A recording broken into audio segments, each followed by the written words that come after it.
ហើយរសជាតិវាឆ្ងាញ់បងប្អូន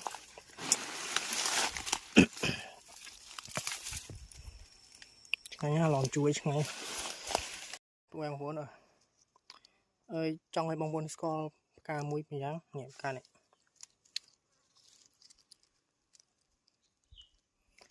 ផ្កានេះណាបងប្អូនដឹងផ្កាអីផ្កាស្អាតហើយហូបបានទៀតចាំមកខ្ញុំនាំឲ្យបងប្អូនមើលតើវាដុះបែបម៉េចថ្ងៃនេះខ្ញុំចង់ឲ្យអ្នកនរស្គាល់ផ្កាមួយ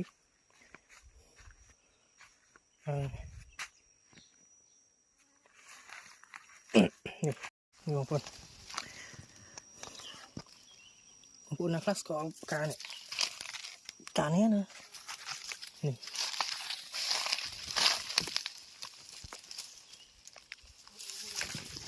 ផ្កានេះគឺប្រយោជន៍របស់វាគឺយើងអាចហូបបាននៅនេះសបោផ្កាហ្នឹងចូលមានតកៅទៀតនេះ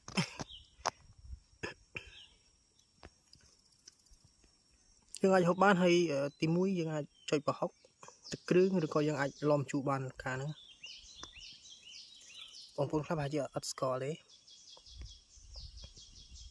ហើយនៅនេះសបោបាញ់នៅតាមសបោមុខទៀត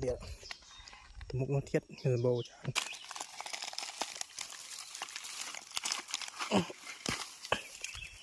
ននេះណាផ្កាហ្នឹងផ្កាកាំងគឺដុះគេចាំតាមព្រៃរបស់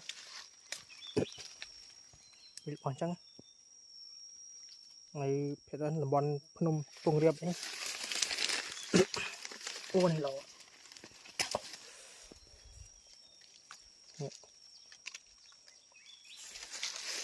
មានច្រើននៅមុខទៀត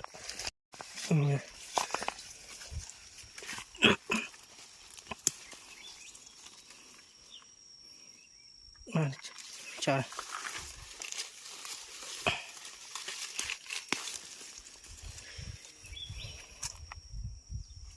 ហើយរសជាតិវាឆ្ងាញ់បងប្អូន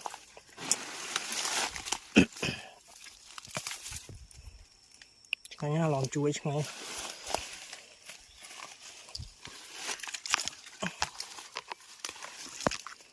នៅtrongវីដេអូខ្ញុំប្រាប់ឈ្មោះវាហើយសាប៊ូនៅនេះរត់នឹងផ្ទិតបានហើយ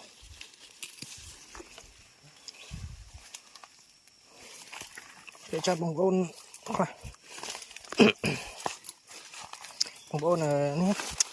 ជនជាតិភ្នងគាត់ចូលចិត្តហូបហ្នឹងខ្មែរយើងក៏ចូលចិត្តដែរគេចាំឡំជូរ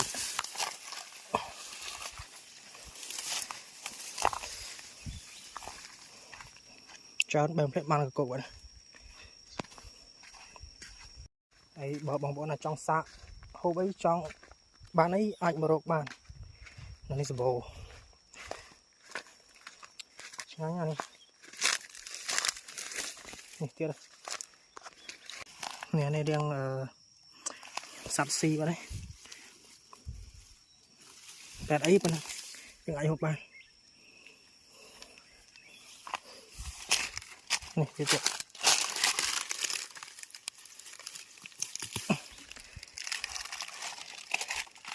ច្រើនណាស់នោះទៀត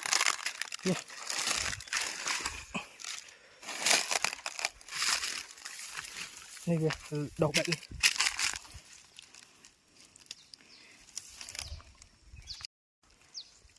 ការនេះវា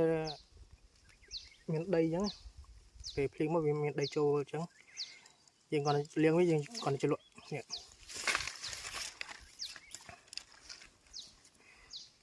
ជ្រលក់បែបនេះចុះក្រោមមកវាជ្រុះដីអស់បើយើងលាងធម្មតាលាងអត់ចេះតែយើងជ្រលក់ចេះជ្រលក់ចូលទឹកបែបហ្នឹងហើយផ្កានេះគឺនៅនេះគេហៅផ្កាចាហួយបងប្អូនផ្កាចាហួយសម្បូរព្រៃរបស់គេច្រើនគឺចុចប្រហុកចុចទឹកគ្រឿងហើយនឹងស្លំជូរហ ខាងបងប្អូនមានតែប៉ុណ្ណឹងនេះអត់មានអីច្រើនទេ